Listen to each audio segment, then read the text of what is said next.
ನಮಸ್ತೆ, welcome to ನಂದೂಸ್ life Kannada. ತವರಿಂದ ಬಾಗಿನ ಬಂದಿದೆ. ಹಾಗೆ ಯಾರಿಗೆ ಬಾಗಿನ ಬಂತು, ಎಷ್ಟು ದಿನ ಹಬ್ಬದ ದಿನವೇ ಯಾಕೆ ಬಾಗಿನ ಕೊಟ್ಟರು, ಇದೇನು ಹಾಸ್ಪಿಟಲ್ ತೋರಿಸ್ತಾ ಇದ್ದಾರೆ, ಯಾರಿಗೇನಾಯಿತು, ಮಗುನ ಯಾಕಿಲ್ಲ ಮಲಗಿಸಿದ್ದಾರೆ ಅಂತ ಯೋಚನೆ ಮಾಡ್ತಾ ಇದ್ದೀರಾ. ಹಾಗಾದರೆ ಸ್ಕಿಪ್ ಮಾಡದೆ ವಿಡಿಯೋನ ಫುಲ್ಲು ನೋಡಿ ಯಾಕೆ ಅಡ್ಮಿಟ್ ಮಾಡಿದ್ದೀನಿ, ಹಾಗೆ ಏನಾಗಿದೆ, ಬಾಗಿನ ಯಾಕೆ ಇವತ್ತು ಬಂತು ಅನ್ನೋದ್ರ ಬಗ್ಗೆ ಪೂರ್ತಿ ವಿಡಿಯೋ ನಾನು ಶೇರ್ ಮಾಡಿದ್ದೀನಿ. ಸಬ್ಸ್ಕ್ರೈಬ್ ಮಾಡಿ ನೋಡ್ತಾ ಇರೋರು ಥ್ಯಾಂಕ್ ಯು ಸೋ ಮಚ್. ಮಾಡದಿರೋರು ಸಬ್ಸ್ಕ್ರೈಬ್ ಮಾಡ್ಕೊಳ್ಳಿ. ಹಾಯ್, ನಮಸ್ತೆ ಎಲ್ಲರಿಗೂ. ಗೌರಿ ಗಣೇಶ ಹಬ್ಬದ ಆರ್ಥಿಕ ಶುಭಾಶಯಗಳು. ಇವತ್ತು ಆ್ಯಕ್ಚುಲಾಗಿ ನಾವೇನು ಹಬ್ಬ ಮಾಡ್ತಾ ಇಲ್ಲ. ಯಾಕಪ್ಪ ಅಂದರೆ ಲಾಸ್ಟ್ 2 months ಬ್ಯಾಕ್ ನಮ್ಮ ಅತ್ತೆ ತಂಗಿ ಅಂದರೆ ತೀರ್ಕೊಂಡಿದ್ರು. ಅಂದರೆ ನಮ್ಮ ಮಾವನ ತಮ್ಮನಿಗೆ ಕೊಟ್ಟಿದ್ದು, ಅಕ್ಕ ತಂಗಿಯನ್ನ ಅಣ್ಣ ತಮ್ಮಂದ್ರಿಗೆ ಕೊಟ್ಟಿದ್ರು. ಸೊ ಹಾಗಾಗಿ ನಮ್ಮ ಯಜಮಾನ್ರೆ ಎಲ್ಲ ಕಾರ್ಯ ಮಾಡಿರೋದ್ರಿಂದ ನಮಗೆ ಹಬ್ಬ ಮಾಡಬಾರ್ದು ಅಂತ ಹೇಳಿದರು. ಸೊ ಹಾಗಾಗಿ ನಾವು ಇವತ್ತು ಹಬ್ಬ ಮಾಡಿರಲಿಲ್ಲ. ಜಸ್ಟ್ ಅವರು ಮಶಾಣದ ಹತ್ರ ಹೋಗಿ ಅವ್ರಿಗೆ ಪೂಜೆ ಮಾಡ್ಕೊಂಬಂದ್ವಿ. ಆ್ಯಂಡ್ ನಾನು ದೇವಸ್ಥಾನಕ್ಕೇನು ಹೋಗಿರಲಿಲ್ಲ. ಇಲ್ಲಿ ಮನೆ ಹತ್ರ ಒಂದು ಗಣೇಶ ಕೂರಿಸಿದ್ರು, ಅಲ್ಲಿಗೆ ಹೋಗಿ ಊಟ ತಿನ್ಕೊಂಬಂದೆ. ಮಗಳು ಯಜಮಾನ್ರು ಆಚೆ ಹೋಗಿ ತಿಂದರು. ಅಮ್ಮಗೆ ಮುದ್ದೆ ಮಾಡಿ ಕೊಟ್ಟಿದ್ರು ಚಿಕ್ಕಮ್ಮ. ಸೊ ಇವತ್ತಿಂದು ಊಟದ ಕತೆ ಮುಗೀತು. ಸೊ ನಾಳೆ ಶ್ರೀರಂಗಪಟ್ಟಣಕ್ಕೆ ಹೋಗಬೇಕು. ಸೊ ಅದಕ್ಕೆ ನಮಗೆ ಸ್ವಲ್ಪ ಕೆಲಸ ಎಲ್ಲ ಪೆಂಡಿಂಗ್ ಇತ್ತು. ಈಗ ಏನು ಕೆಲಸ ಮಾಡ್ತಾಯಿಲ್ಲ. ಹಾಗೆ ಮೇಲೆ ಹೋಗಿ ಬಟ್ಟೆ ಒಗೆದಾಕ್ಬಿಟ್ರೆ ನಾಳೆ ಮತ್ತೆ ನನಗೆ ನಾಳಿದ್ದಿಗೆ ಈಸಿ ಆಗುತ್ತೆ ಅಂತ ಹೇಳಿ ಹೋಗ್ತಾಯಿದ್ದೀನಿ. ವ್ಲಾಗ್ನ ಮಧ್ಯಾಹ್ನದಿಂದ ಸ್ಟಾರ್ಟ್ ಮಾಡ್ತಾಯಿದ್ದೀನಿ. ಶನಿವಾರದ್ದು ವ್ಲಾಗು, ಹಬ್ಬದ ವ್ಲಾಗ್. ನೈಟ್ವರೆಗೂ ಬ್ಯಾಗ್ ಹೇಗೆ ಪ್ಯಾಕ್ ಮಾಡ್ಕೋತೀನಿ, ಹಾಗೆ ಏನೇನು ಕೆಲಸ ಆಗುತ್ತೆ, ಎಷ್ಟು ಬೇಗ ಕೆಲಸ ಆಗುತ್ತೆ ಅಷ್ಟು ವಿಡಿಯೋ ಕವರ್ ಮಾಡೋಕ್ಕಾಗೋದಿಲ್ಲ ಅಂತ ಅನ್ಕೋತೀನಿ. ಯಾಕಂದರೆ ವಿಡಿಯೋ ಮಾಡಿಕೊಂಡು ಕೆಲಸ ಬೇಗ ಮಾಡೋದು ಸ್ವಲ್ಪ ಕಷ್ಟ ಆಗುತ್ತೆ ಅಂತ. ಸೊ ಎಲ್ಲರೂ ಬನ್ನಿ ನೋಡೋಣ. ಮತ್ತು ನಾಳೆ ಶ್ರೀರಂಗಪಟ್ಟಣಕ್ಕೆ ಹೇಗೆ ಹೋಗ್ತೀವಿ, ಎಷ್ಟು ಜನ ಹೋಗ್ತೀವಿ, ಮತ್ತು ಅಲ್ಲೆಲ್ಲ ಏನೇನು ಕಾರ್ಯ ಮಾಡ್ತೀವಿ ಅನ್ನೋದ್ರ ಬಗ್ಗೆ ನಾನು ಒಂದಷ್ಟು ಪ್ಲ್ಯಾನ್ ಮಾಡ್ಕೊಂಡಿದ್ದೀನಿ. ವಿಡಿಯೋ ಮಾಡಬೇಕು ಅಂತ ಅಂದ್ಕೊಂಡಿದ್ದೀನಿ. ಗೊತ್ತಿಲ್ಲ ಇನ್ನು ಏನಾಗುತ್ತೆ ಅಂತ. ನಾಳೆನೂ ಶೇರ್ ಮಾಡೋಣ ಅಂತ ಇದ್ದೀನಿ. ಸೊ ನಾನು ಲಾಸ್ಟ್ ಟೈಮೇ ಮಿನಿ ವ್ಲಾಗಲ್ಲಿ ಹೇಳಿದ ಪ್ರಕಾರ ನಮಗೆ ಇನ್ನು ಟ್ರಿಪ್ ಅಂದರೆ ಹರಕೆ ತೀರಿಸೋದು ತುಂಬಾ ಇದೆ. ಈಗ ಈ ಸಂಡೇ ಬಂದು ನಾವು ಶ್ರೀರಂಗಪಟ್ಟಣಕ್ಕೆ ಹೋಗ್ತಾಯಿದ್ವಿ. ನೆಕ್ಸ್ಟ್ ಸಂಡೇ ಬಂದು ಒಂದು ಅಮ್ಮನವ್ರ ದೇವಸ್ಥಾನಕ್ಕೆ ಹೋಗ್ತಾಯಿದ್ವಿ. ಅದು ಹೀಗೆ ರಿವೀಲ್ ಮಾಡೋದು ಬೇಡ, ಅದು ಕೂಡ ನಾನು ವಿಡಿಯೋ ಮಾಡಿ ಹಾಕ್ತೀನಿ. ಆಗ ಕೂಡ ನೀವು ನೋಡ್ಬೋದು. ಶಕ್ತಿ ದೇವತೆ, ನಾವು ಮನೆಯಲ್ಲೇ ಕೂತ್ಕೊಂಡು ಕೇಳ್ಕೊಂಡ್ರೆ ಕೂಡ ಅವರು ನಮಗೆ ವರ ಕೊಡ್ತಾರೆ. ನಾವು ಆಗಿದ್ದ ಕೆಲಸ ಆದಮೇಲೆ ನಾವು ಹೋಗಿ ಅವ್ರಿಗೆ ಹರಕೆ ತೀರಿಸ್ಬೋದು. ಅಷ್ಟು ಪವರ್ಫುಲ್ ದೇವತೆ. ಅದು ಆಂಧ್ರದಲ್ಲಿರೋದು. ತುಂಬಾ ಏನು ಹೇಳ್ತಾರೆ, ಶಕ್ತಿ ಇರುವಂಥ ಹೆಣ್ಣು ದೇವರು. ಸೊ ನೆಕ್ಸ್ಟ್ ವೀಕು ಕೂಡ ನಾನು ಮತ್ತೆ ಅಲ್ಲಿಗೆ ಹೇಂದ್ರಲ್ಲಿ ಹೋಗ್ತೀವಿ. ಎಷ್ಟು ಜನ ಅಂದರೆ ದೊಡ್ಡ ಫ್ಯಾಮಿಲಿ ಥರ ಹೋಗ್ತಾ ಇರೋದು, ಒಂದು 50 to 60 ಮೆಂಬರ್ಸ್ ಹೋಗ್ತೀವಿ ನೆಕ್ಸ್ಟ್ ವೀಕಲ್ಲಿ. ಸೊ ಅದನ್ನು ಕೂಡ ಹೇಳ್ತೀನಿ. ದೇವಸ್ಥಾನ ಕೂಡ ತೋರಿಸ್ತೀನಿ, ವಿಡಿಯೋ ಮಾಡಿ ಹಾಕ್ತೀನಿ. ನಾವು ನಾಳೆ ಕೂಡ ಮತ್ತೆ ಶ್ರೀರಂಗಪಟ್ಟಣಕ್ಕೆ ಹೇಗೆ ಹೋಗ್ತೀವಿ, ಎಷ್ಟು ಜನ ಹೋಗ್ತೀವಿ, ಅಲ್ಲಿ ಹೇಗೆಲ್ಲ ಕಾರ್ಯ ಆಗುತ್ತೆ ಅನ್ನೋದ್ರ ಬಗ್ಗೆ ಕೂಡ ವಿಡಿಯೋ ಮಾಡ್ತೀನಿ. ಸೊ ಇವತ್ತು ಬೆಳಗ್ಗೆಯಿಂದ ನಾನು ಹೋಟೆಲ್ ಹತ್ರ ಇದ್ದೆ. ಹೋಟೆಲ್ ಹತ್ರದಿಂದ ಬರೋಷ್ಟರೊಳಗಾಗಿ 11 o'clock ಆಗಿತ್ತು. ಬೇಗನೆ ಖಾಲಿ ಆಯಿತು. ಸೊ 11 o'clock ಬಂದೆ. ಮತ್ತೆ ನಾನು ಪೂಜೆಗೆಲ್ಲ ರೆಡಿ ಮಾಡ್ಕೊಂಡು ಹೋದೆ. ವಿಡಿಯೋ ಮಾಡೋಕ್ಕೇನಾಗಿರಲಿಲ್ಲ. ನಾನು ಸಾರಿ ಕೂಡ ವೇರ್ ಮಾಡಿದೆ, ಅದು ಕೂಡ ಒಂದು ಫೋಟೋ ಶೇರ್ ಮಾಡ್ತೀನಿ. ಆ್ಯಂಡ್ ಈಗ ಹೋಗಿ ಊಟ ಎಲ್ಲ ತಿನ್ಬಿಟ್ಟು ಬಂದು ಸ್ವಲ್ಪ ಹೊತ್ತು ರೆಸ್ಟ್ ಮಾಡಿದೆ. ತುಂಬ ನಿದ್ದೆ ಬೇರೆ ಬರ್ತಾಯಿದೆ, ಬಟ್ ಮಲ್ಗಂಗಿಲ್ಲ, ಕೆಲಸ ತುಂಬಾ ಇದೆ. ನಾನು ರೂಮ್ ಕ್ಲೀನ್ ಮಾಡಬೇಕು. ರೂಮ್ ಕೂಡ ತುಂಬ ಗಲೀಜಾಗಿದೆ. ರೂಮ್ ಕ್ಲೀನ್ ಮಾಡಬೇಕು. ಮೇಲೆ ಬಟ್ಟೆ ಒಗೆದಾಕ್ಬಿಟ್ಟು ಬರಬೇಕು. ಅಕ್ಕಿ ಕ್ಲೀನ್ ಮಾಡಿ ಇಟ್ಬಿಟ್ಟು ಹೋದರೆ ನಾಳೆಗೆ ಒಂದು 4 ಮಂಡೆಗೆ ನಾಳೆ ಹಾಕ್ತಾರೆ. ಮತ್ತು ನಮಗೆ ಮಂಡೆಯಿಂದ ಮತ್ತೆ ಹೋಟೆಲ್ ಕೆಲಸ ಸ್ಟಾರ್ಟ್ ಆಗುತ್ತೆ. ಇಲ್ಲಾಂದರೆ ಮಂಡೆ ಕೂಡ ಲೀವ್ ಆಗಿಬಿಡುತ್ತೆ. ಇನ್ನು ಕಂಟಿನ್ಯೂಸ್ ಆಗಿ ನಮಗೆ ಲೀವ್ಗಳು ಸ್ಟಾರ್ಟ್ ಆಗುತ್ತೆ ಸಂಡೇ. ಆ್ಯಂಡ್ ನೆಕ್ಸ್ಟು ಒಂದು ದೇವಸ್ಥಾನಕ್ಕೆ ಹೋಗ್ತೀವಿ. ಮತ್ತು ಸಂಡೇ 15 ಆದಮೇಲೆ ಮತ್ತೆ 25th ಮತ್ತೆ ಇನ್ನೊಂದು ಟೆಂಪಲ್ಗೆ ಹೋಗಬೇಕಾಗುತ್ತೆ ನಾವು. ಹಾಗೆ ಈ ಸಂಡೇ ನಾವು ಆ್ಯಕ್ಚುಲಿ ಆಗಿ ಇನ್ನು ಟೆಂಪಲ್ ಸುತ್ತೋದೇ ಆಗುತ್ತೆ. ಆ್ಯಂಡ್ ನಮಗೆ ಹರಕೆ ಇರೋದ್ರಿಂದ ಹರಕೆಗಳು ತೀರಿಸೋದೇ ಸರಿ ಹೋಗುತ್ತೆ. ನಿನ್ನೆ ಕೂಡ ಒಂದು ದೇವಸ್ಥಾನಕ್ಕೆ ಹೋಗಿದ್ವಿ, ಬಟ್ ನನಗೆ ವೀಡಿಯೋ ಮಾಡೋಕ್ಕಾಗಿರಲಿಲ್ಲ. ಆ್ಯಕ್ಚುಲಾಗಿ ನಾನು ಮಂಗಳವಾರ ಇಲ್ಲ ಶುಕ್ರವಾರ ಹೋಗ್ತೀನಿ. ಅದು ಕೂಡ ವಿಡಿಯೋ ಮಾಡಿ ಹಾಕ್ತೀನಿ. ಅದು ಕೂಡ ತುಂಬ ಪವರ್ಫುಲ್ ದೇವರು, ಹೆಣ್ಣು ದೇವರು. ನಿಮಗೆಲ್ಲ ಗೊತ್ತಿರುತ್ತೆ. ಆ ತಾಯಿನ ನಾವೇನೇ ಕೇಳ್ಕೊಂಡ್ರು ಹೊರ ಕೊಡ್ತಾರೆ. ಒಂದು ಸತಿ ಅವ್ರು ಹೊಲ್ದಿದ್ದಾರೆ ಅಂದರೆ ನಮಗೆ ಮತ್ತು ನಮ್ಮ ಕೈಯೇ ಬಿಡೋದಿಲ್ಲ ಅಂತ ಹೇಳ್ಬೋದು. ಆ ವಿಡಿಯೋ ಕೂಡ ನಾನು ನೆಕ್ಸ್ಟ್ ಅಲ್ಲಿ ಆ ದೇವಸ್ಥಾನಕ್ಕೆ ಹೋದಾಗ, ಅಂದರೆ ನಮಗೆ ಹತ್ರ ನಾನು ಯಾವಾಗಲಾದರೂ ಹೋಗ್ತಾ ಇರ್ತೀನಿ. ತುಂಬ ಹೋದಾಗ ನಾನು ವಿಡಿಯೋ ಮಾಡಿ ಹಾಕ್ತೀನಿ ನಿಮಗೆ. ಯಾರೆಲ್ಲ ಫಸ್ಟ್ ಟೈಮ್ ನನ್ನ ಚಾನಲ್ ನೋಡ್ತಿದ್ದೀರಾ ಪ್ಲೀಸ್ ಸಬ್ಸ್ಕ್ರೈಬ್ ಮಾಡ್ಕೊಳ್ಳಿ. ಹಾಗೆ ಪಕ್ಕದಲ್ಲಿರೋ ಬೆಲ್ ಬಟನ್ನ ಕ್ಲಿಕ್ ಮಾಡಿ ನಾನು ಹಾಕೋಂಥ ವೀಡಿಯೋಸ್ ನಿಮಗೆ ಬರುತ್ತೆ. ಹಾಗೆ ಸಬ್ಸ್ಕ್ರೈಬ್ ಮಾಡದೆ ನೋಡ್ತಾ ಇದ್ದರೆ ಪ್ಲೀಸ್ ಸಬ್ಸ್ಕ್ರೈಬ್ ಮಾಡ್ಕೊಳ್ಳಿ. ಸಬ್ಸ್ಕ್ರೈಬ್ ಮಾಡಿರೋರಿಗೆ thank you so much. Skip ಮಾಡದೆ ಫುಲ್ಲು ವೀಡಿಯೋ ನೋಡಿ, ಯಾಕೆಂದರೆ ಯಾವುದಾದ್ರೂ ಒಂದು ಬಗ್ಗೆ ಟಿಪ್ಸ್ ಬಗ್ಗೆ ಹೇಳಿರ್ತೀನಿ, ನನ್ನ ಜೀವನ ಶೈಲಿ ಬಗ್ಗೆ ಹೇಳಿರ್ತೀನಿ, ಇಲ್ಲ ಏನಾದರೂ ಒಂದು ನೋವಿನ ಕಥೆ ಇರುತ್ತೆ ಅದ್ರ ಬಗ್ಗೆ ಹೇಳಿರ್ತೀನಿ. ಸೊ ಗೌರಿ ಗಣೇಶ ಹಬ್ಬ ಇವತ್ತು ಯಾಕೆ ಮಾಡಿಲ್ಲ ಅನ್ನೋದ್ರ ಬಗ್ಗೆ ಆಲ್ರೆಡಿ ನಾನು ಹೇಳ್ತಾ ಇದ್ದೀನಿ. ನಮ್ಮ ಅತ್ತೆ ತಂಗಿ ಅಂದರೆ ಅವ್ರು ನಮಗೆ ಮಾವನ ಕಡೆಯಿಂದನೂ ರಿಲೇಟಿವು, ಅತ್ತೆಯಿಂದ ಕಡೆಯಿಂದನೂ ರಿಲೇಟಿವು. ಸೊ ಹಾಗಾಗಿ ನಾವು ಈ ಸತಿ ಹಬ್ಬ ಮಾಡೋಂಗಿಲ್ಲ, 3 months ಮಾಡಬಾರ್ದು ಅಂತ ಹೇಳಿದರು. ಅದಕ್ಕೆ ವರಮಹಾಲಕ್ಷ್ಮಿ ಹಬ್ಬ ಕೂಡ ನಾನು ಮಾಡಿರಲಿಲ್ಲ. ನಂಗೆ ತುಂಬ ಆಸೆ ಇತ್ತು ಈ ಸತಿ ನಾನು ವರಮಹಾಲಕ್ಷ್ಮಿಗೆ ಹಬ್ಬ ಹೇಗೆ ಮಾಡ್ತೀನಿ. ಆ್ಯಕ್ಚುಲಾಗಿ ನಾವು ಮುಖವಾಡ ಇಡಲ್ಲ, ಹೇಗೆ ಮಾಡ್ತೀನಿ ಶೇರ್ ಮಾಡೋಣ ಅಂದ್ಕೊಂಡೆ. ಬಟ್ ಅವತ್ತನ್ನು ಮಾಡಬಾರ್ದು ಅಂತ ಹೇಳಿದ್ದಕ್ಕೆ ಮನ್ಸು ಕೂಡ ಇರಲಿಲ್ಲ, ವಿಡಿಯೋ ಕೂಡ ಮಾಡಿರಲಿಲ್ಲ ನಾನು. ಈಗ ಗಣೇಶ ಹಬ್ಬನೂ ಹಾಗೆ ಇನ್ನು ಲೈನಾಗಿ ನಮಗೆ ಆಲ್ಮೋಸ್ಟ್ ಇನ್ನು 6 months ನಾವು ಯಾವ ಹಬ್ಬನೂ ಮಾಡೋಂಗಿರೋದಿಲ್ಲ. ಇನ್ನು ಇದಾದಮೇಲೆ ಪಿತೃಪಕ್ಷ ಬರುತ್ತೆ. ಸೊ ಅದನ್ನು ಕೂಡ ಹಾಗೆಯೇ ಆ ಪಿತೃಪಕ್ಷದ ಟೈಮಲ್ಲಿ ನಾವು ಯಾಕೆ ಮಾಡಬಾರ್ದು, ಏನೇನು ಮಾಡ್ತಿದ್ವಿ ಅನ್ನೋದ್ರ ಬಗ್ಗೆ ಕೂಡ ವಿಡಿಯೋ ಶೇರ್ ಮಾಡೋಣ ಅಂದ್ಕೋತಾ ಇದ್ದೀನಿ. ಡೈಲಿ ವ್ಲಾಗ್ ಕೂಡ ಮಾಡೋಕ್ಕಾಗ್ತಾಯಿಲ್ಲ, ಸ್ವಲ್ಪ ಕೆಲಸದ ಒತ್ತಡ, ಮಗಳಿಗೆ ಹುಷಾರಿರಲಿಲ್ಲ, ಅವಳನ್ನ ಕೂಡ ಅಡ್ಮಿಟ್ ಮಾಡಿದ್ವಿ 1 ದಿನದ ಮಟ್ಟಿಗೆ. ತುಂಬಾ ಸಫರ್ ಆಯಿತು ಲೈಫಲ್ಲಿ. ಸಾಕಪ್ಪ ಅನಿಸ್ಬಿಡುತ್ತೆ ಒಂದೊಂದು ಟೈಮಲ್ಲಿ ಕಷ್ಟಗಳನ್ನ ನೆನೆಸ್ಕೊಂಬಿಟ್ರೆ, ಬೇಡ ಇನ್ನು ನಮಗೆ ಈ ಜೀವನ ಅನಿಸ್ಬಿಡುತ್ತೆ, ಅಷ್ಟು ನೋವಾಗ್ಬಿಡುತ್ತೆ. ಹಬ್ಬ ಅಂತಲೂ ನೋಡಿದ್ರೆ ಕಣ್ಣಲ್ಲಿ ನೀರು ಬಂದುಬಿಡುತ್ತೆ. ಇವತ್ತು ಚಿಕ್ಕ ವಯಸ್ಸಲ್ಲಿ ನಾವು ಹೇಗೆಲ್ಲ ಎದ್ದು ಕುಣಿತಾ ಇದ್ವಿ, ಹಬ್ಬ ಅಂದರೆ ಸಾಕು ನಮಗೊಂಥರ ಖುಷಿ ಆಗೋದು. ಬಟ್ ಈಗ ಹಬ್ಬನ ಅನಿಸುತ್ತೆ. ಇನ್ನೊಂದೇನಪ್ಪ ಅಂದರೆ ಏನಕ್ಕೆ ಬೇಕಿದೆಲ್ಲ ನಮಗೆ ಅಂತ ಕೂಡ ಅನಿಸುತ್ತೆ. ಬೇಡ ಬಿಟ್ಬಿಡೋಣ ಅನಿಸುತ್ತೆ. ಅಷ್ಟು ಮನಸ್ಸು ನೋವು, ಸಂಕಟಗಳು, ಮನೇಲಿರೋರಿಗೆಲ್ಲ ಹುಷಾರಿಲ್ಲದೆ ಇರಬೇಕಾದ್ರೆ ತುಂಬ ಬೇಜಾರಾಗುತ್ತೆ. ನಮ್ಗೆ ಆ ಚಿಕ್ಕ ವಯಸ್ಸಲ್ಲಿ ಏನೂ ಗೊತ್ತಿರೋದಿಲ್ಲ. ಹಬ್ಬಗಳು ಬಂದರೆ ಎದ್ದು ಕುಣಿತಾ ಇದ್ವಿ ನಾವು. ಈಗ ಹಬ್ಬ ಅಂದರೆ ಏನೋ ಒಂದು ಮಾಡೋಣ, ಏನೋ ಒಂದು ಇದು ಮಾಡೋಣ, ಮಗಳಿಗೆ ಬಟ್ಟೆ ಇಲ್ಲ ಅಂತ ಅನಿಸುತ್ತೆ. ತುಂಬ ಬೇಜಾರಾಯಿತು. ಈ ವರ್ಷ ಅಂತೂ ಮನ್ಸಿಗೆ ಸಂಕಟನೇ ಜಾಸ್ತಿ. ಯಾಕಂದರೆ 3 ವರ್ಷದಿಂದ ಬರೀ ಹಾಸ್ಪಿಟಲ್ ಅತ್ತೆದಾಯಿತು ಪಾಪ. ಲಾಸ್ಟ್ ಇಯರ್ ಗಣೇಶ ಹಬ್ಬ ಮುಗಿಸ್ಕೊಂಡು ಹೋಗಿ ನಾವು 1.5 ತಿಂಗಳು ಹಾಸ್ಪಿಟ್ಲಲ್ಲೇ ಇದ್ವಿ. ಆಪ್ರೇಷನ್ ಎಲ್ಲ ಆಗಿತ್ತು. ಆಗಿ ಈಚೆ ಬರೋಷ್ಟರೊಳಗಾಗಿ ಆಲ್ಮೋಸ್ಟ್ 1.5 ತಿಂಗಳಾಗಿತ್ತು. ಮತ್ತು ನಾವು 1.5 ತಿಂಗಳಾದಮೇಲೆ ಕಂಟಿನ್ಯೂಸಾಗಿ 6 months ನಾವು ಡಿಸೆಂಬರ್ವರೆಗೂ ಹಾಸ್ಪಿಟಲ್ ಆಯಿತು. ಮತ್ತು ಪರವಾಗಿಲ್ಲ ಅಂದ್ಕೊಳ್ಳೋಷ್ಟ್ರೊಳಗೆ ಮತ್ತೆ ಅವ್ರಿಗೆ ಸಣ್ಣ ಪುಟ್ಟ ಹೆಲ್ತ್ ಇಶ್ಯೂಸ್ ಬರ್ತಾನೆ ಇತ್ತು. ಮತ್ತು ಫುಲ್ಲಾಗಿ ನಾನು ಹಾಸ್ಪಿಟಲಲ್ಲೇ, ನಾನು ಅವರಿಬ್ಬರೂ ಹಾಸ್ಪಿಟಲಲ್ಲೇ ಇರ್ತಾಯಿದ್ವಿ.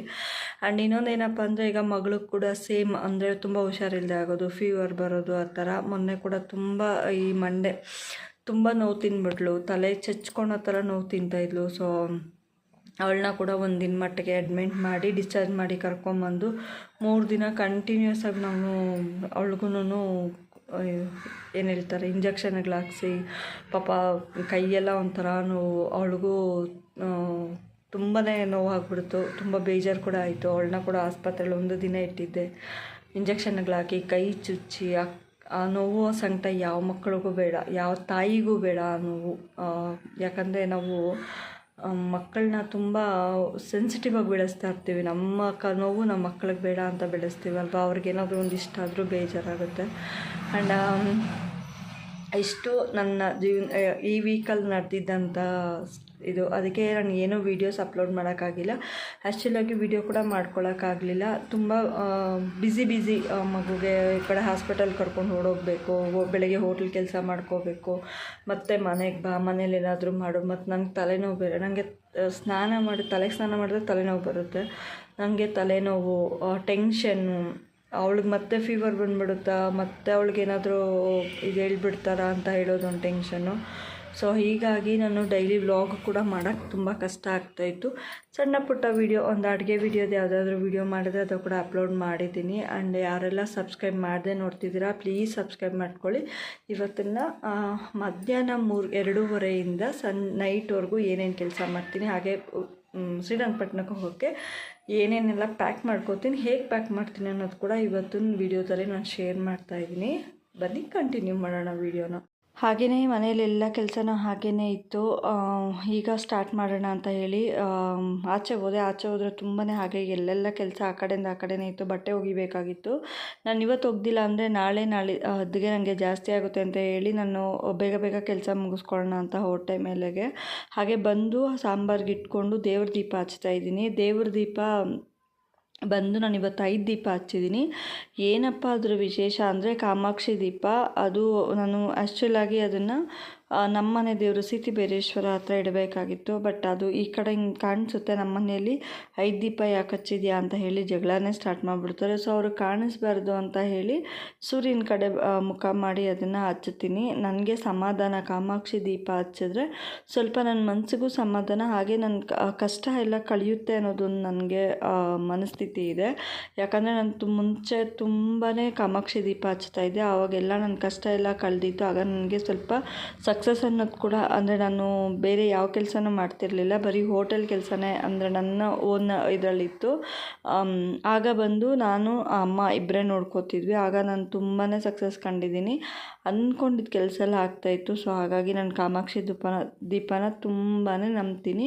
ಆ ದೀಪನ ನಾನು ತೊಗೊಂಡೋಗಿ ನಮ್ಮ ಗಾಡಿ, ಅಂದರೆ ನನ್ನ ಹೋಟೆಲ್ ಗಾಡಿಯಲ್ಲಿ ಕೂಡ ಇಟ್ಟು ಪೂಜೆ ಮಾಡಿದ್ರೆ ಪಾಸಿಟಿವ್ ವೈಬ್ರೇಷನ್ಸ್ ಕೂಡ ಸಿಗೋದು. ಹಾಗೆಯೇ ನನಗೆ ನಾನು ದೀಪ ಹಚ್ಚಿದ ನೆಕ್ಸ್ಟ್ ಡೇ, ಈಗ ನಾನು ಸಂಜೆ ದೀಪ ಹಚ್ಚಿದ್ರೆ ಒಂದು ನೈಟ್ ಫುಲ್ಲು ಉರಿಯೋದು. ನೆಕ್ಸ್ಟ್ ಡೇ ನನಗೆ ತುಂಬಾ ಪಾಸಿಟಿವ್, ಅಂದರೆ ಈಗ ವ್ಯಾಪಾರ ಕೂಡ ಅಷ್ಟೇ ಗ್ರೋತ್ ಆಗೋದು, ತುಂಬಾ ನನಗೆ ಎನರ್ಜಿ ಸಿಗ್ದಂಗೆ ಆಗೋದು. ಕೆಲಸನೂ ಅಷ್ಟೇ, ನಾನು ಈಗೆಲ್ಲ ಮಾಡ್ತಾರೋ ಕೆಲಸ ಏನೇನೂ ಅಲ್ಲ. ಆಗ ನಾನು 4 o'clockಗೆ ಅಡುಗೆ ಮನೆಯಲ್ಲಿದ್ದು ಎಲ್ಲ ಕೆಲಸ ಮುಗಿಸ್ಕೋತಿದ್ದೆ. ಆ್ಯಂಡ್ ಇನ್ನೊಂದೇನಪ್ಪ ಅಂದರೆ 3 ಗಂಟೆಗೆಲ್ಲ ಎದ್ದೇಳ್ಬಿಡ್ತಾಯಿದ್ದೆ. ಅಷ್ಟು ಫಾಸ್ಟಾಗಿ, ಅಷ್ಟು ತುಂಬಾ ಬೇಗ ಬೇಗ ಕೆಲಸ ಮಾಡೋಷ್ಟು ನನಗೆ ವೈಬ್ರೇಷನ್ ಇತ್ತು. ಸೊ ಅದನ್ನು ಒಂದು ಸ್ವಲ್ಪ ದಿನ ಮೂಲೆಗೆ ಹಾಕಿದ್ದೆ. ಈಗ ಎತ್ತಿ ನಾನು ಕ್ಲೀನ್ ಮಾಡಿ ಅದನ್ನು ಮತ್ತೆ ಹಚ್ಚೋದಕ್ಕೆ ಸ್ಟಾರ್ಟ್ ಮಾಡಿದ್ದೀನಿ. ಅಂದರೆ ನನಗೆ ಜೀವನದಲ್ಲಿ ಸಕ್ಸಸ್ ಸಿಕ್ಕಲಿ, ನಾನು ಅಂದ್ಕೊಂಡಿದ್ದೆಲ್ಲ ಆಗೋಗಾಗಲಿ ದೇವರೇ ಅಂತ ಕೇಳಿಕೊಂಡು ಮತ್ತೆ ಕ್ಲೀನ್ ಮಾಡಿ ಕಾಮಾಕ್ಷಿ ದೀಪನ ಹಚ್ಚೋದಕ್ಕೆ ಸ್ಟಾರ್ಟ್ ಮಾಡಿದ್ದೀನಿ. ಆ್ಯಕ್ಚುಲಿ ಇದು ಹೇಳಿದ ಪ್ರಕಾರ ಏನಂದರೆ, ಅವರು ಮನೇಲಿರೋರಿಗೆ 5 ದೀಪ ಹಚ್ಚಬಾರ್ದು, 3 ದೀಪ ಹಚ್ಚಬಾರ್ದು ಅಂತಾರೆ. ಸೊ ಅದಕ್ಕೆ ಅದನ್ನು ಸ್ವಲ್ಪ ಅವಾಯ್ಡ್ ಮಾಡೋದು. ಆ್ಯಂಡ್ ಮಗು ಬಂದು ಡ್ಯಾನ್ಸ್ ಆಡ್ತಾಯಿದ್ಲು. ಅವಳಿಗೆ ಈಗ ಸ್ವಲ್ಪ ಕ್ಯೂರ್ ಆಗಿರೋದ್ರಿಂದ ಸ್ವಲ್ಪ ಕುಣಿತಾ ಇದ್ದಾಳೆ. ಆ್ಯಂಡ್ ಈಗ ಅವಳು ಆಟ ಆಡ್ತಾಯಿದ್ಲು. ಬಾಗಿನ ಕೂಡ ಬಂತು. ಅಮ್ಮಗೆ ಅವ್ರ ತಮ್ಮ ಬಾಗಿನ ತಂದುಕೊಟ್ರು. ಚಿಕ್ಕ ಪಾಪು ಬಂದಿದ್ದ, ಅವಳ ಜೊತೆ ಆಟ ಆಡೋದಕ್ಕೆ. ಅವನಂತೂ ತುಂಬ ಎಂಜಾಯ್ ಮಾಡ್ತಿದ್ದ. ಹಾಡು ಬಂದರೆ ಆಟ ಆಡಿಕೊಂಡು, ನಾನು ಹಣ್ಣು ಎತ್ಕೊಂಡಿದ್ದ, ಕೊಡು ಅಂದಿದ ತಕ್ಷಣ ನನ್ನ ಕೈ ಕೊಟ್ಬಿಟ್ಟ. ತುಂಬ ಖುಷಿ ಆಗೋಯಿತು. ಹಾಗೆಯೇ ಇವತ್ತು ಮಗು ಬಂದು ನನಗೆ ತುಂಬ ಏನಾದರೂ ತಿನ್ನಬೇಕು ಅಂತ ಅನ್ನಿಸ್ತಾ ಇದ್ದಿದ್ದಕ್ಕೆ ಪಕೋಡ ಮಾಡೋಣ ಅಂತ ಹೇಳಿ ಅಡುಗೆ ಎಲ್ಲ ಆಯಿತು. ಅಷ್ಟರೊಳಗಾಗಿ ಅಮ್ಮ ನಂಗೆ ಮುದ್ದೆ ಬೇಡ, ಅನ್ನನೇ ಬೇಕು ಅಂತ ಹೇಳಿದ್ರು. ಸರಿ, ನಾನು ಈರುಳ್ಳಿ ಎಲ್ಲ ಕಟ್ ಮಾಡಿ, ಈರುಳ್ಳಿ, ಉಪ್ಪು, ಖಾರ, ಸೋಡಾ ಇಷ್ಟೇ ನಾನು ಹಾಕಿದ್ದು, ಬೇರೆ ಏನೂ ಹಾಕಲಿಲ್ಲ. ಪಕೋಡ ಮಾಡಿದೆ. ತುಂಬಾ ಟೇಸ್ಟಿಯಾಗಿ ಆ್ಯಂಡ್ ಬೇಕ್ರಿ ಸ್ಟೈಲಲ್ಲಿ ಬರುತ್ತಲ್ವ ಆ ಥರ ಬಂತು. ಇಲ್ಲಿ ನಾನು ಪಕೋಡ ಹಾಕ್ಕೊಂಡು ಆಚೆ ಕೂಡ ಒಂದಷ್ಟು ಕೆಲಸ ಮುಗಿಸ್ಕೊಂಡೆ. ಆಚೆ ತೊಳೆಯೋದು, ರೂಮ್ ಕ್ಲೀನ್ ಮಾಡೋದು, ಅಷ್ಟು ಕೆಲಸ ಮುಗಿಸಿದಾದ್ಮೇಲೆ ಮತ್ತೆ ಪಕೋಡ ಎಲ್ಲ ಹಾಕಿ ಟೇಸ್ಟ್ ನೋಡಿದ್ರೆ ಟೇಸ್ಟ್ ಅಲ್ಟಿಮೇಟ್ ಆಗಿತ್ತು. ಎಷ್ಟು ರುಚಿಯಾಗಿತ್ತು ಅಂದರೆ, ಜಸ್ಟ್ ಇದನ್ನು ನಾನು ಅಂಗಡಿಯಿಂದ ತೊಗೊಂಬಂದಿದ್ದೀನೇನೋ ಅನ್ನೋಷ್ಟು ರುಚಿಯಾಗಿತ್ತು. ಬಟ್ ನಾನು ನೆಕ್ಸ್ಟ್ ಅಂದರೆ ಒನ್ ಟೈಮ್ ಟೇಸ್ಟ್ ನೋಡಿದ್ರೆ, ಇಲ್ಲ ನನಗೆ ಸ್ಮೆಲ್ ಬಂದರೆ ನಾನು ಅದನ್ನು ನನಗೆ ಸೇರಿಸಲ್ಲ, ಒಂಥರ ವಾಮಿಟ್ ಬಂದಂಗೆ ಆಗುತ್ತೆ. ಅಷ್ಟು ಚೆನ್ನಾಗಿತ್ತು ಅದು. ಆ್ಯಂಡ್ ಹಸಿ ವಾಸನೆ ಎಲ್ಲ ಏನಿರಲಿಲ್ಲ, ಎಲ್ಲ ಆಗಿತ್ತು. ಈಗ ಅಕ್ಕಿ ಕೂಡ ಇಟ್ಟಿದೆ. ಅದಾಗೋಷ್ಟರೊಳಗೆ ಸ್ವಲ್ಪ ಗ್ಯಾಸೆಲ್ಲ ಕ್ಲೀನ್ ಮಾಡ್ಕೊಂಬಿಡೋಣ ಅಂತ ಹೇಳಿ ಗ್ಯಾಸ್ ಕೂಡ ಕ್ಲೀನ್ ಮಾಡಿದೆ. ಗ್ಯಾಸ್ ಕ್ಲೀನ್ ಅದು ಅನ್ನ ಆಗೋಷ್ಟರೊಳಗಾಗಿ ನಾನು ಇಲ್ಲೇನು ಕಲ್ಲಿತ್ತು ಆ ಕಲ್ಲೆಲ್ಲ ನೀಟಾಗಿ ಒರೆಸಿ ಇಟ್ಕೊಂಬಿಟ್ರೆ ಮತ್ತು ನೆಕ್ಸ್ಟ್ ಪಾತ್ರೆ ಉಜ್ಜಿಬಿಟ್ಟು ಮಲಗೋದೆ ಊಟ ಮಾಡಿ ಅಂತ ಅಂದ್ಕೊಂಡೆ. ಜಸ್ಟ್ ನನಗೂ ಕೂಡ ಅಷ್ಟೇ ಕೆಲಸನೇ ಬ್ಯಾಲೆನ್ಸ್ ಇತ್ತು. ಒಂದು ಬ್ಯಾಗ್ ಮಾತ್ರ ಒಂದು ನನಗೆ ರೆಡಿ ಮಾಡ್ಕೊಳ್ಳೋದಿತ್ತು. ಸೊ ಈಗ ನಾನು ಇದೆಲ್ಲ ಆಯಿತು. ಒಂದು ಚೇಂಜ್ ಇತ್ತು, ಅದನ್ನು ಬಂದು ನಾನು ಹುಂಡಿ ಇದೆ, ಇದನ್ನಲ್ಲಿ ಕೂಡಿಟ್ಟು ಅದರೊಳಗೆ ಏನಾದರೂ ತೊಗೊಳ್ಳೋಣ, ಒಂದು ಗುರ್ತಿರುತ್ತೆ ಅಂತ ಹೇಳಿ ಅದನ್ನ ಮುಚ್ಚಿಟ್ಟಿದ್ದೆ. ಅದನ್ನು ಅದರೊಳಗಡೆ ಹಾಕಿಬಿಟ್ಟು ಗ್ಯಾಸೆಲ್ಲ ಕ್ಲೀನ್ ಮಾಡಿ ಮತ್ತು ಈಚೆಗೆ ಬಂದರೆ ಬಟ್ಟೆ ಜೋಡಿಸೋದಿತ್ತು. ಸ್ವಲ್ಪ ಎಲ್ಲ ಬಟ್ಟೆ ಜೋಡಿಸ್ಬಿಟ್ಟು ಮತ್ತು ಆಚೆ ಬಂದರೆ ಊಟ ಮಾಡ್ತಾಯಿದ್ರು ಯಜಮಾನ್ರು, ಅಮ್ಮ ಎಲ್ಲ. ಅವ್ರಿಗೆಲ್ಲ ಇಟ್ಟಿದ್ದೆ ಆಗಿತ್ತು. ಸೊ ಅವ್ರಿಗೆಲ್ಲ ಇಟ್ಟಿದ್ದೆ ಆದಮೇಲೆ ನಾನು ಊಟ ಮಾಡೋಣ ಅಂದರೆ ಚಿಕ್ಕಮ್ಮ ಮನೆಗೆ ಸ್ವಲ್ಪ ಕೆಲಸ ಇತ್ತು, ಅಲ್ಲೋಗಬೇಕಾಗಿತ್ತು. ಪಾತ್ರೆ ಕೂಡ ತುಂಬಾ ಇತ್ತು. ಸೊ ಈಗ ಬೇಗ ಬೇಗ ಮುಗಿಸಿದ್ರೆ ಸಾಕಪ್ಪ, ಕಣ್ಣು ತುಂಬ ಎಳಿತಾ ಇದೆ, ನಿದ್ದೆ ಬರ್ತಾಯಿದೆ ಅಂತ ಅಂದ್ಕೊಂಡು ನಾನು ಈಚೆ ಬಂದು ಅವ್ರು ಊಟ ಮಾಡ್ತಾಯಿದ್ದರಿಂದ ಅವ್ರಿಗೆಲ್ಲ ಕೊಟ್ಟು, ಮಗಳು ಕೂಡ ತುಂಬ ಒಂಥರ ಟಯರ್ಡ್ ಆಗ್ತಾಯಿತ್ತು ಅವಳಿಗೆ, ಯಾಕೋ ಸುಸ್ತಾಗ್ತಾಯಿತ್ತು. ಮಾತ್ರೆ ಕೂಡ ಕೊಡಬೇಕಾಗಿತ್ತು ಅವಳಿಗೆ. ಹೇಳಿದೆ ಮಾತ್ರೆ ಕೊಡಬೇಕಮ್ಮ ಅಂತ. ವ್ಲಾಗ್ನ ನಾನು ಇಲ್ಲಿಗೆ ಮುಗಿಸೋಣ ಅಂತ ಅನ್ಕೋತಾ ಇದ್ದೀನಿ. ಯಾಕಂದರೆ ಬೆಳಗ್ಗೆಗೆ ಬೇಗ ಎದ್ದು ರೆಡಿ ಆಗಬೇಕು. ಬ್ಯಾಗ್ ಕೂಡ ರೆಡಿ ಆಗಿದೆ, ಎಲ್ಲ ಕೆಲಸನೂ ಆಲ್ಮೋಸ್ಟ್ ಮುಗಿದಿದೆ. ಸೊ ಹಾಗಾಗಿ ಎಲ್ಲರೂ ಊಟ ಮಾಡ್ತಾಯಿದ್ದಾರೆ. ಇನ್ನು ಪಾತ್ರೆ ಉಜ್ಜೋದಿದೆ, ಸ್ವಲ್ಪ ಎಡಿಟಿಂಗ್ ಕೂಡ ಮಾಡೋದಿದೆ ವೀಡಿಯೋಸು.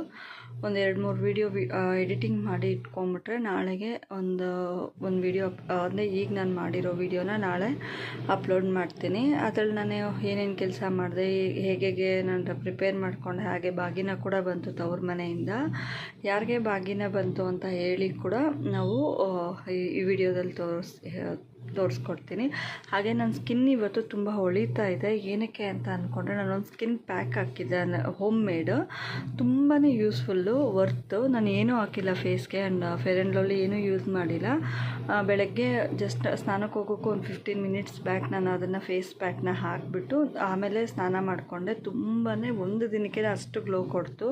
ಸೊ ಅದನ್ನು ಕೂಡ ನಾನು ನೆಕ್ಸ್ಟ್ ವೀಡಿಯೋಸಲ್ಲಿ ನಿಮಗೆ ಶೇರ್ ಮಾಡ್ತೀನಿ. ಹಾಗೆ ನಿಮಗೆ ಸ್ಕಿನ್ನದ ಬಗ್ಗೆ ಬೇಕು ಅಂದರೆ ನನಗೆ ಕಾಮೆಂಟ್ ಮಾಡಿ.